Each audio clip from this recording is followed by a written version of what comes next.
Bonjour, alors j'espère que vous allez bien. Dans cette vidéo, on va parler de plusieurs choses. J'ai plusieurs prophéties à vous donner. Mais avant ça, j'aimerais vous dire que j'ai déjà fait des prophéties pour l'année 2026. Donc vous pouvez aller les regarder sur ma page en tapant juste prophétie 2026.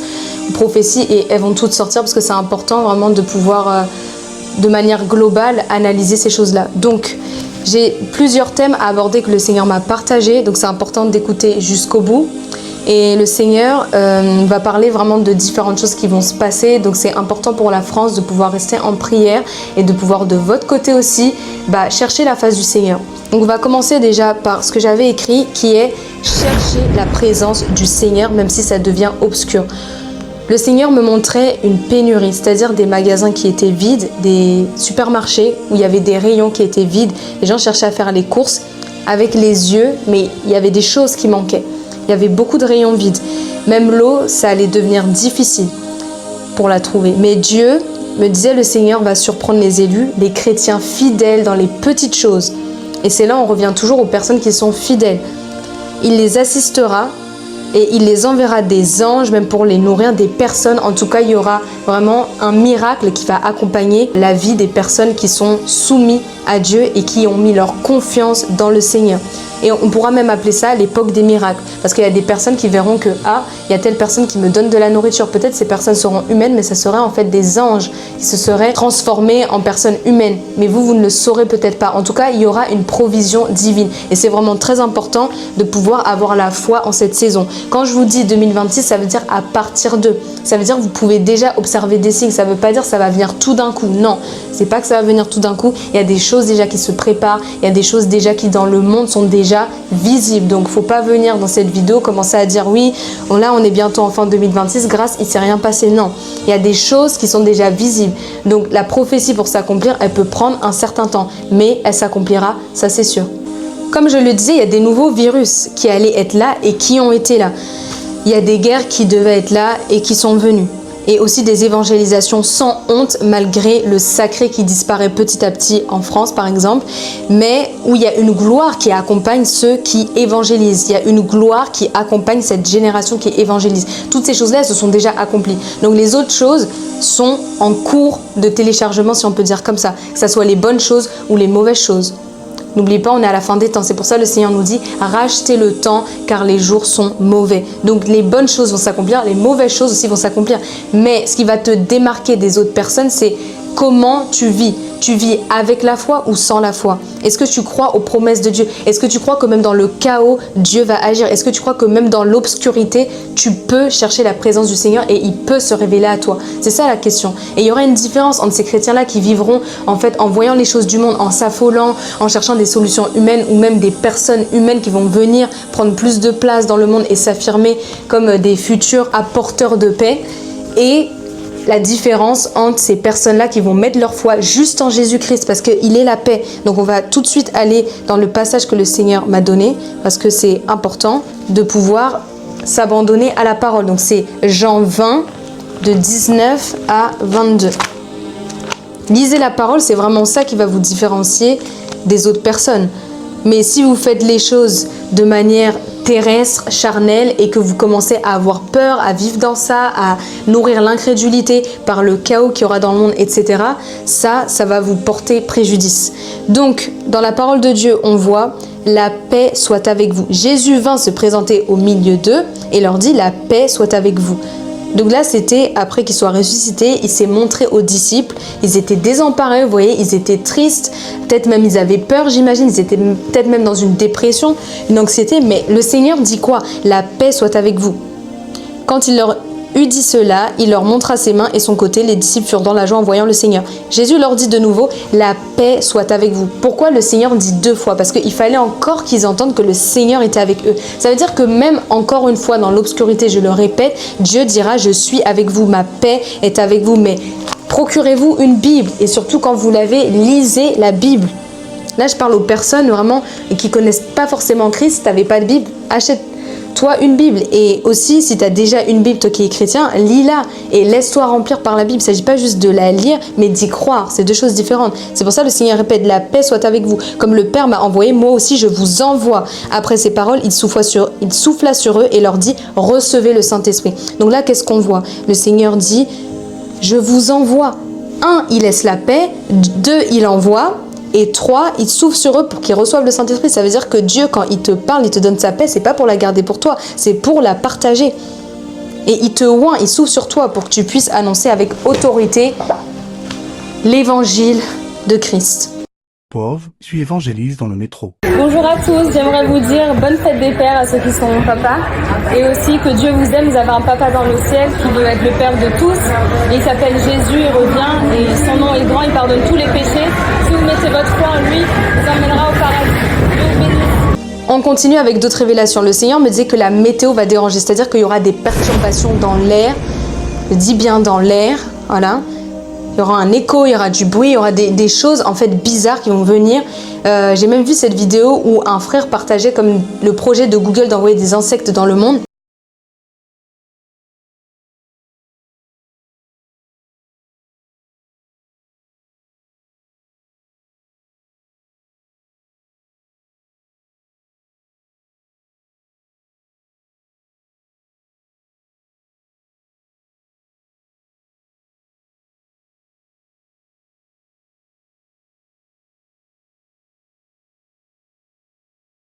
Mais en tout cas, vous verrez, le Seigneur m'a dit que dans la météo, il y aura des perturbations. C'est-à-dire que dans l'air, il y aura soit des vibrations, il y aura des choses qui vont déranger l'être humain. Et il y aura des changements voilà, de température, des catastrophes naturelles. Vraiment, même dans l'environnement, on pourra sentir qu'il y a l'ambiance qui a changé. L'ambiance a changé, elle est plus pareille. Et ça montre qu'il y a un certain stress, une certaine agitation. Donc, c'est pas juste en fait une perturbation normale, c'est spirituel. Tout est basé sur le spirituel. Ensuite, il y aura aussi des coupures d'électricité, ça a déjà commencé. Des coupures, c'est-à-dire de courant.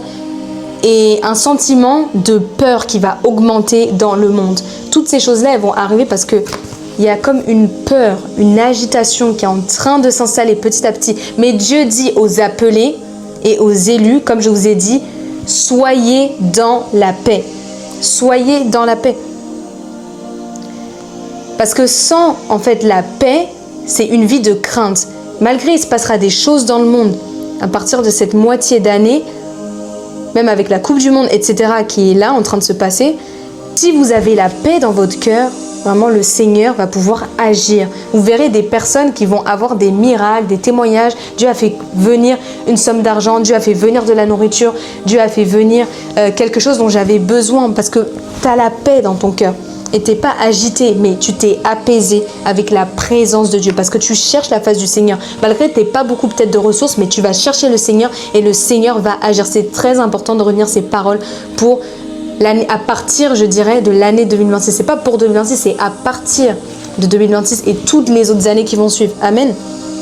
Donc, le Seigneur me disait de bien attacher sa ceinture, c'est-à-dire de se préparer maintenant pour le retour de Jésus. À partir de cette vidéo, à partir de cette moitié d'année 2026, préparez-vous pour le retour de Jésus. Vivez comme si c'était la fin du monde, dans le sens où vous n'allez pas vendre des biens, commencer à vivre bizarrement. Non, on ne vous a pas demandé ça. On vous a dit de vous préparer spirituellement, de comprendre que la seule chose qui a de la valeur, c'est Jésus, c'est votre foi, c'est la paix, c'est pas les choses de ce monde. Je ne sais pas ce que tu attends dans ta vie, mais sache que tu dois vivre comme à la fin des temps, parce que nous sommes à la fin des temps. C'est pas encore la fin du monde, mais on est à la fin des temps. Il faut racheter le temps, parce que les choses commencent à changer. On va entrer un peu plus là dans les choses que le Seigneur m'a partagées, et vous allez voir que le Seigneur a vraiment des paroles vraiment à nous dire, et on doit se préparer. Une des stratégies du diable, c'est la distraction. C'est le fait de te faire croire que tout va bien. Et c'est là où il commence à s'immiscer dans ta vie et à faire tomber petit à petit comme un domino toutes ces choses qui semblaient aller bien. Parce que bien sûr, c'est une illusion de l'ennemi, c'est une illusion. C'est un faux semblant, c'est une apparence. Et le Seigneur sait qu'il existe des loups qui se déguisent en brebis. Donc c'est pour ça que nous, il veut nous utiliser comme des lion déguisé en brebis. Parce que nous sommes des lions, malgré que nous sommes des brebis, nous sommes des lions. Il cache des lions à l'intérieur de brebis. Et là, à partir de maintenant, c'est là où la vidéo vraiment, elle prend un autre tournant parce que ces révélations, elles sont très, on va dire, chargées spirituellement. Elles sont vraiment importantes pour l'avenir de la France. Donc le Seigneur me disait qu'il y a un tournant pour 2027. C'est-à-dire, je voyais la tête de Bardella de plus en plus être présente pour la course au présidentiel. Le Seigneur veut aussi que je vous dise que s'il y a des atteintes à sa vie, ne vous étonnez pas. Ce qui s'est passé aux États-Unis, ça peut également venir en France. Surtout si, en fait, la personne qui est mise en avant, elle combat certaines idéologies et du coup, certaines croyances également. Donc, j'aimerais rappeler ici, je ne sais pas si certains ont vu le short qui est sur YouTube, sur la chaîne de Samuel Danglade, où j'ai collaboré avec lui, et même sur Instagram, ce réel, où je parle en fait de la présence de l'islam en France. Moi, j'aimerais rappeler quelque chose. Je suis là pour annoncer l'évangile, je ne suis pas là pour faire de la politique, je suis là pour partager l'évangile de Christ qui est l'amour et qui dit que seul Jésus sauve. Le seul chemin vers le paradis, c'est Jésus. Donc moi, je suis là pour défendre ça. Je ne suis pas là pour défendre en fait une personne politique. Moi, je suis messagère de Dieu, je suis prophétesse, c'est-à-dire que je donne le message que le Seigneur veut que je communique à son peuple. En aucun cas, ça signifie que je suis d'extrême gauche ou d'extrême droite ou de gauche. Moi, je ne suis pas là pour défendre des idées politiques. Je le rappelle parce qu'avant qu'il y ait certaines personnes qui disent que « Ah, elle est raciste » ou « Ah, elle est ceci, cela » ou « Ah, elle défend tel ou tel parti politique ». Non, je suis là pour annoncer, révéler le plan de Dieu. Et si le plan de Dieu, c'est de mettre en valeur une figure, ce n'est pas moi qui ai décidé. Donc ça sert à rien de venir me menacer ou de tordre mes mots, parce qu'il y en a qui sont très forts pour tordre les mots des youtubeurs ou des serviteurs de Dieu. Et moi, je suis ici en tant que servante de Dieu. Je suis pas là pour faire du buzz, donc j'annonce le message du Seigneur, j'aimerais le rappeler parce qu'il y a toujours des personnes qui dans les commentaires commencent toujours à parler de manière bizarre et c'est important de le dire. Donc le Seigneur, après cette parenthèse, me disait que la France va vivre un déclin brutal. J'avais déjà dit que la France allait être humiliée.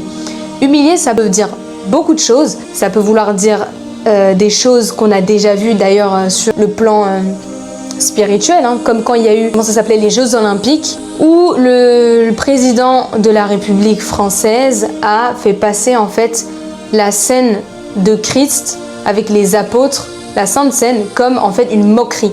Et quand Dieu dit qu'il va humilier la France, ça veut dire qu'il va remettre les pendules à l'heure, il va faire venir un jugement sur la France. Parce que la France se moque de l'évangile. La France perd de son sacré. Quand je dis la France, c'est les dirigeants, c'est également les personnes, c'est les idées qui sont passées, les lois qui sont passées et tout ça fait que le Seigneur, en fait, il veut remettre de l'ordre. Donc encore une fois, ne venez pas me dire que toi, tu es de gauche, tu es de droite. Il ne s'agit pas de ça. Il s'agit du Seigneur qui veut vraiment partager un message pour son peuple et moi, je transmets le message. Donc il faut vous en prendre à Dieu si vous voulez vous en prendre à quelqu'un. J'aimerais vraiment que ça soit clair parce que souvent les personnes ne comprennent pas en fait le rôle du prophète. Ils disent que tu me détestes, tu m'as dit que soit j'allais, je sais pas moi, perdre tout parce que j'ai trompé ma femme. C'est pas en fait la personne qui te condamne, c'est Dieu qui te condamne. Donc il faut pas t'en prendre au prophète, à la prophétesse ou à l'homme de Dieu, à la femme de Dieu. J'aimerais vraiment que ça soit clair en fait. Donc c'est pour ça que je le répète. La France va vivre un déclin brutal après 2027. Le Seigneur me disait ça va être chaud. Il y a même certaines personnes qui vont déménager, ça sera plus le même pays. Et dans l'église, Dieu veut placer des nouvelles figures chrétiennes pour faire grandir l'espérance, pour encourager, pour motiver, pour guider vers le Père, vers la face de Dieu. Parce que oui, dans le chaos, Dieu se révèle. Dans la persécution, Dieu se révèle. On l'a toujours vu dans la Bible. Donc demandons l'amour, la foi au Saint-Esprit. Quand je parle d'un déclin brutal, ça soit économique, ça soit des divisions, des conflits, des rébellions, des manifestations, des choses vraiment qui vont alerter. Et quand je parlais d'humiliation, pour revenir à ce que je disais, qui s'est passé aux Jeux Olympiques, c'est que, en fait, Dieu a été moqué. Et dans ce sens-là, quand Dieu est moqué, Dieu peut faire venir l'humiliation. Il peut faire venir, en fait, le désastre. Vous voyez bien que quand Salomon, il est parti prendre plein de concubines et de femmes, et qui s'est ensuite en quelque sorte prosterner devant d'autres dieux, parce que quand tu permets que d'autres dieux viennent être adorés, c'est que toi-même, c'est comme si tu te prosternes. Donc il a permis qu'il y ait d'autres dieux, des faux dieux, des idoles, et ça a fait que le royaume soit divisé en deux, Israël et Juda. Donc il y a eu des conflits. C'est pour ça que quand Dieu n'est pas respecté, quand Dieu n'est pas craint, la guerre vient, la division vient, les conflits viennent, l'humiliation vient, le jugement de Dieu vient. Donc Dieu veut juger par rapport au péché, par rapport aux États, aux pays, aux nations, aux gouverneurs, aux présidents. La désobéissance aussi civile, le meurtre qui va se multiplier, les tueries, toutes ces choses-là, en fait, c'est les conséquences de la désobéissance et du rejet de Christ, du rejet de la parole. Le Seigneur me montre aussi des couleurs qui vont se mélanger. Et ça signifie des influences pernicieuses, des influences perverses. Il faut beaucoup prier pour la France qui rejette Jésus et beaucoup évangéliser. Il y a des autres choses que le Seigneur me disait par rapport à Bardella, mais c'est vrai qu'il faut garder certaines choses pour plus tard. Donc si Dieu le permet, je les partagerai plus tard. Le Seigneur me disait également, méfiez-vous des faux prophètes. Il y a des grands leaders religieux qui vont tomber également, ça va continuer. Dieu va les traiter, Dieu va les juger, les exposer. L'exposition des faux continue et l'élévation des hommes et des femmes selon le cœur de Dieu continue également. Ça, c'est important de se mettre ça à l'esprit. Parce que quand le Seigneur parle, il faut écouter. Et il y a des personnes, vous avez été longtemps dans les griffes des faux hommes de Dieu, mais cette année, le Seigneur dit non, c'est stop. J'ouvre les yeux de mon peuple. C'est ce que le Seigneur me dit à l'instant, je vais leur révéler ma vraie parole. Parce qu'on vous a vendu un évangile qui est faux. On vous a parlé de l'évangile de prospérité. Cet évangile, en fait, où on vous dit, tu as des autels qui doivent être brisés, donc sème. Plus tu donnes, plus tu vas être béni. Plus tu sèmes, plus tu donnes de l'argent à l'église et finalement à ton leader, plus tu vas être béni. Plus, en fait, tu vas augmenter tes bénédictions. Et ça, c'est faux. On n'a jamais vu, en fait, dans la Bible, les apôtres devenir plus riches parce que ils partageaient l'évangile. Donc ça, c'est le cas des faux hommes de Dieu qui, comme ils partagent l'évangile, selon eux, ils doivent devenir méga riches.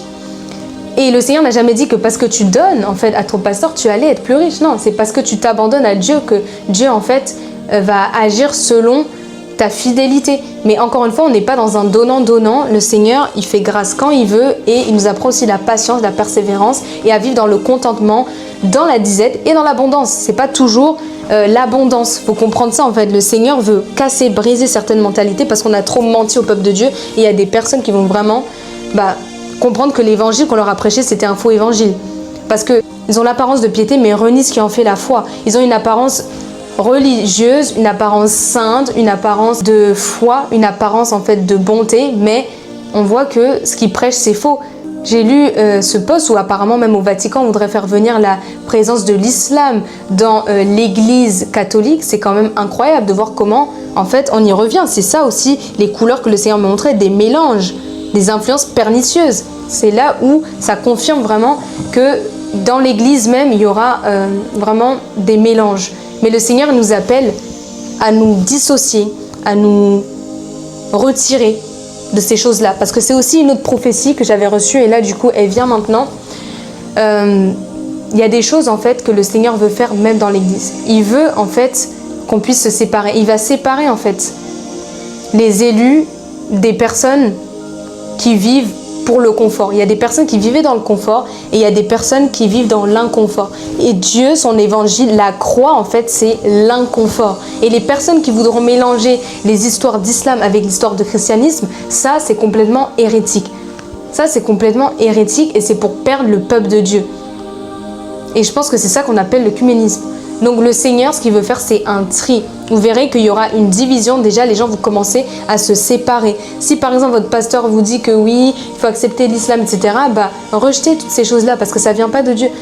Vous verrez des pasteurs qui vont vouloir accepter des figures qui prônent la paix. Or, seul Jésus va apporter la paix dans ce monde. Les personnes qui seront éblouies par l'antéchrist qui commence à venir et à s'imposer. Donc toutes ces choses-là, en fait, il faut prendre parti. Il faut prendre parti pour Dieu. On ne prend pas parti pour un parti politique, on prend parti pour Dieu. Et Dieu va faire venir sa justice. Il peut utiliser des personnes qui n'ont même pas son cœur et pour prêcher certaines valeurs chrétiennes. Parce que bien évidemment que quelqu'un n'est pas sauvé, il n'a pas toutes les valeurs chrétiennes. Il y a des choses qu'il va faire qui ne sont pas en fait en accord avec le Saint-Esprit, en accord avec la parole. Mais Dieu pourra utiliser certaines personnes pour ôter le voile des yeux des Français, ôter le voile des yeux des chrétiens. C'est ça que je veux dire aujourd'hui.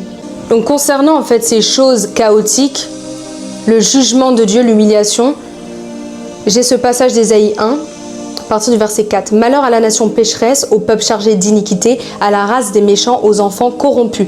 Ils ont abandonné l'Éternel, ils ont méprisé le Saint d'Israël. Ils se sont retirés en arrière. Quel châtiment nouveau vous infligez quand vous multipliez vos révoltes. La tête entière est malade et tout le cœur est souffrant. De la plante du pied jusqu'à la tête, rien n'est en bon état. Ce ne sont que blessures, contusions et plaies vives qui ont été ni pansées, ni bandées, ni adoucies par l'huile. » Qu'est-ce que ça veut dire? Que le Seigneur, en fait, il attend la repentance, une repentance totale, sincère et complète. Parce qu'il y a des choses que le Seigneur veut restaurer. Les plaies, les blessures sont encore ouvertes. Les crimes sont encore là. Le mal est encore là. Mais si on revient à lui, le Seigneur pardonne. Donc c'est important. Il y aura de la rébellion qui arrivera à partir de 2027. Des choses qui vont se passer sous nos yeux et qui montreront que vraiment on a besoin du Seigneur. On a besoin d'être épargné par le Seigneur. Je vous invite à lire Ésaïe 1. C'est vraiment un passage où on peut voir que l'Éternel, il juge son peuple. Mais ensuite, Dieu peut relever sa ville choisie. Il peut relever son peuple. Parce que le Seigneur est un Dieu de miséricorde. Si on revient à lui sincèrement, le Seigneur peut vraiment nous garder de nos erreurs. Et Dieu a un plan de restauration également pour la France. Mais avant ça, il y a un temps vraiment difficile, un temps de lavage, etc., un temps de reconstruction. Et ça passe par le brisement, ça passe par une lutte. Et on doit choisir entre Dieu ou Satan. Et quand je dis ça, je parle vraiment du fait de choisir pour qui on combat, de choisir dans notre vie au quotidien ce qu'on fait en fait de notre vie, de l'évangile, de notre témoignage, et de vraiment se concentrer sur Jésus et pas se laisser emporter par la séduction et des paroles trompeuses, que ça soit de la part des dirigeants ou que ça soit de la part des dirigeants spirituels, pas que politiques mais également spirituels. Une autre chose, Dieu dit la manière dont vous gérez votre temps, c'est crucial pour déterminer si vous allez accomplir ou pas votre destinée. La manière dont vous gérez votre temps est soit sage et stratégique et inspirée du Saint-Esprit, ou soit elle est, excusez-moi le terme, nulle, médiocre et vous éloigne du Saint-Esprit, de la présence de Dieu. Vous devez également apprendre de nouvelles choses. Vous devez également faire même des stocks, que ce soit de nourriture, petit à petit, dans le sens où on ne vous demande pas de commencer à vivre dans la paranoïa. Mais quand je dis des stocks, ça veut dire que vous pouvez même avoir un petit compte d'épargne pour des choses en fait qui vont vous servir pour quand il y aura des temps de pénurie. Mettez certaines choses de côté, apprenez à vivre aussi dans le contentement. C'est vraiment cette dynamique que le Seigneur veut mettre dans le cœur de son peuple. Il faut choisir qui on sert en cette moitié d'année. C'est très important. Nos désirs, nos intérêts ou le Dieu vivant qui nous a sauvés à la croix. Ça, c'est vraiment important. Poursuivez pas des choses sans valeur. C'est Jésus qui compte. Et ne soyez pas aveugles parce qu'il y a des loups qui rôdent. Il y a des choses qui sont sur le point de venir dans ce monde et vraiment, si vous êtes attaché à la parole, vous échapperez à ces choses et vous discernerez. Le Seigneur veut donner vraiment le discernement à son peuple et le diable vient pour éblouir, peut même faire venir des choses dans le ciel, nous éblouir. Mais nous, on sait en tant qu'enfants de Dieu, en tant qu'élus, que le Seigneur se tient à la porte et que la solution se trouve entièrement et seulement et uniquement entre les mains du Messie, entre les mains de Jésus-Christ qui va faire sa deuxième venue sur la terre et pas entre les mains de quelqu'un qui vous promet en fait le salut, qui dit qu'il va vous sauver, apporter la paix dans le monde. Non, ça c'est pas ce qui va s'accomplir. Les prophéties sont déjà écrites et on sait que la séduction vient dans le monde. Donc vraiment restez attachés au Seigneur, c'est très important. Et pour terminer ces révélations, ces prophéties, Dieu me disait qu'il va passer par la louange pour parler à son peuple. Mais une louange qui est sacrée, qui est pure, qui est tournée, centrée vers Christ. Il faut revenir au cœur de Dieu, au cœur du Père, pas faire les choses comme avant. Et le signe que vous allez reconnaître, c'est que dans votre vie spirituelle, si après avoir écouté cette vidéo et que les mois passent, c'est toujours pareil et que vous êtes toujours en fait dans une vie spirituelle monotone, routinière, il n'y a pas de révélation, il n'y a pas de changement dans votre cœur, il n'y a pas ce réveil, il n'y a pas cette lumière, vous saurez que vous êtes toujours resté au même point et que vous n'avez pas grandi. Parce que le Seigneur veut faire venir cette nouvelle onction fraîche du Saint-Esprit. Donc sache que si tu es toujours dans les anciennes choses, à partir de cette vidéo, dans les mois qui suivent, c'est que tu n'as pas eu de changement, de transformation et le Seigneur ne pourra pas opérer en toi. Il faut que tu laisses le Saint-Esprit en fait agir. Il faut que tu laisses le Saint-Esprit te guider et te faire rentrer dans des choses nouvelles, t'emmener dans des choses nouvelles. Dans ta relation avec lui, les choses doivent drastiquement, complètement, radicalement changer. Tu dois être une nouvelle personne. Les gens autour de toi doivent témoigner et toi aussi, tu dois voir que tu es devenue une personne nouvelle. Mais si ça ne se passe pas dans ta vie, c'est que tu n'auras pas mis en pratique les choses que je t'ai listées dans cette vidéo. Donc c'est important de pouvoir craindre le Seigneur, de pouvoir lui faire confiance et de le respecter et de comprendre que son plan est meilleur que le nôtre. Et concernant la louange, le Seigneur m'avait donné vraiment ce passage. Donc c'est Josué chapitre 6, 2 à 5. En fait, c'est les murs de Jéricho qui tombent. Vous savez que le peuple d'Israël a dû tourner en fait 7 fois autour de la ville. Et devait sonner de la trompette. Et le 7e jour, en fait, ils ont été délivrés. Voilà. Donc, le Seigneur nous appelle vraiment à le louer, mais avec un cœur pur, un cœur sincère, à l'obéir, parce que même dans la louange, les choses peuvent se faire de manière monotone, elles peuvent se faire de manière routinière, ou même avec la chair, ou même dans le péché. Peut-être il y a une vidéo qui sortira à propos de la louange, des artistes gospel, etc., et de choses que le Seigneur veut changer vraiment dans notre manière de guider le peuple de Dieu. Mais en tout cas, pour le moment, c'est tout. J'espère que cette vidéo, elle vous a édifié. Il y a différents points qui ont été énumérés, que ce soit dans la politique, que ce soit de se repentir, de revenir au corps de Dieu, des choses, du chaos qui arrive, de la restauration, du brisement, de la louange, de notre vie avec le Seigneur. Toutes ces choses-là, j'espère qu'elles vous ont parlé et que vous pourrez les mettre en pratique. Il ne s'agit pas en fait d'écouter la parole, d'être des auditeurs oublieux, mais d'être des faiseurs de la parole, d'agir et de pas juste en fait avoir une foi morte, mais d'agir en fait dans notre foi. Parce qu'on sait que la foi sans les œuvres est morte. On doit agir, on doit se lever pour Jésus, on ne doit pas avoir honte de l'évangile. Et il y a une gloire vraiment. Le Seigneur m'avait dit qu'elle allait être là à la marche pour Jésus. Et cette gloire, moi en tout cas, je l'ai sentie. Et on voit très bien que voilà, il n'y avait pas même de médias qui ont filmé la marche pour Jésus, chose qui est très curieuse. Donc il y a vraiment une persécution qui monte petit à petit. On essaie d'éteindre l'évangile. Moi j'appelle ça de la persécution. La personne qui n'est pas d'accord avec ça, c'est son problème. Mais moi je sais qu'il y a une persécution qui vient. On voit des fois qu'il y a des attentats qui ciblent l'Europe, parce que l'Europe est quand même aussi le cœur du christianisme. On voit que des fois il y a des églises qui sont brûlées, il y a des endroits vandalisés, etc. Prononcer le nom de Jésus, c'est compliqué et les médias ne filment pas quand il s'agit du nom de Jésus. Donc moi j'appelle ça persécution. Chacun a son avis sur la question, mais moi j'écoute ce que le Saint-Esprit me fait voir, me fait comprendre, et je sais qu'on doit se lever comme des guerriers pour annoncer la parole de Dieu avec courage. Donc vraiment, lisez votre parole, laissez le Saint-Esprit vous guider. Si vous avez un ministère, entrez dans le jeûne, dans la prière, dans l'obéissance, parce que le Seigneur veut nous délivrer du péché et il veut nous faire voir sa gloire. Profitez de la vie aussi, voilà, on ne vous a pas dit de vivre dans la peur, soyez dans la joie, dans la paix. Vous voyez tout le gospel sur mes réseaux qui sont postés, etc. Je parle de la musique gospel et vous voyez que voilà, on peut être jeune ou on peut ne pas être jeune d'ailleurs, mais suivre Christ et être dans la joie.